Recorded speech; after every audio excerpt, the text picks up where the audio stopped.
नागपुरात घरासमोरून चोरीला गेलेली होंडा ऍक्टिव्हा अवघ्या काही दिवसात पोलिसांनी शोधून काढत 4 वाहन चोरांना अटक केली आहे।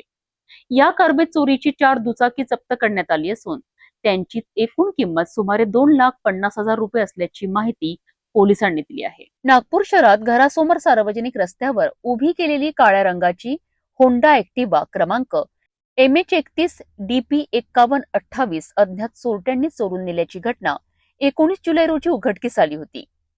या प्रकरणी संबंधित पोलीस ठाण्यात भारतीय न्याय संहितेच्या कलम 303 अंतर्गत गुन्हा दाखल करून तपास सुरू करण्यात आला। तपासादरम्यान पोलिसांनी तांत्रिक विश्लेषण आणि गोपनीय माहितीच्या आधारे आरोपींचा शोध घेत 4 संशयितांना ताब्यात घेतले। चौकशीत त्यांनी वाहन चोरीची कबुली दिल्यानंतर पोलिसांनी त्यांच्याकडून चोरीच्या 4 दुचाकी जप्त केल्यात। जप्त करण्यात आलेल्या वाहनांची एकूण किंमत सुमारे 2,50,000 रुपये असल्याचे सांगण्यात आले आहे। ही कारवाई वरिष्ठ अधिकाऱ्यांच्या मार्गदर्शनाखाली तपास पथकाने केली असून पुढील तपास सुरू आहे। या प्रकरणातून आणखी वाहन चोरीच्या गुन्ह्यांचा उलगडा होण्याची शक्यता पोलिसांनी व्यक्त केली आहे। अगदी बरोबर आहे। काल 2 दिवस अगोदर एकाच दिवशी 2 जे आहे ॲक्टिव्हा सारखे वाहन आहे ते 2 चोरी गेले होते। त्याच्या अगोदर पण एक वाहन चोरी गेलं होतं।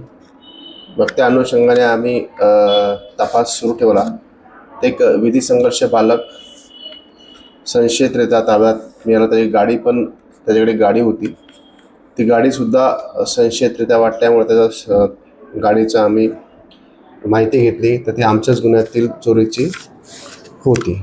त्याला विचारपूस केली असता त्याने आणखी 2 गाड्या हजारीपट्टा हद्दीतल्या चोरी केल्याचे सांगितलं व एक पोलीस सदर हद्दीतील पण एक गाडी चोरी केल्याचे सांगितले। त्याचा तपासणी केला, त्याचा एक छोटा चाकू पण आढळून आला। त्या अनुषंगाने त्याला ताब्यात घेऊन त्याच्या आईवडिलांना ताब्यात घेऊन पोलिसांच्या हजारीपट्ट्यातील मोटरसायकलचे गाडी चोरीचे 3 गुन्हे व सदर पोलिसांचा 1 गुन्हा असे एकूण 4 गुन्हे आम्ही मोटरसायकलचे उघडकीस आणलेले आहे व एकूण 80,000चा माल आम्ही जप्त केलेला आहे।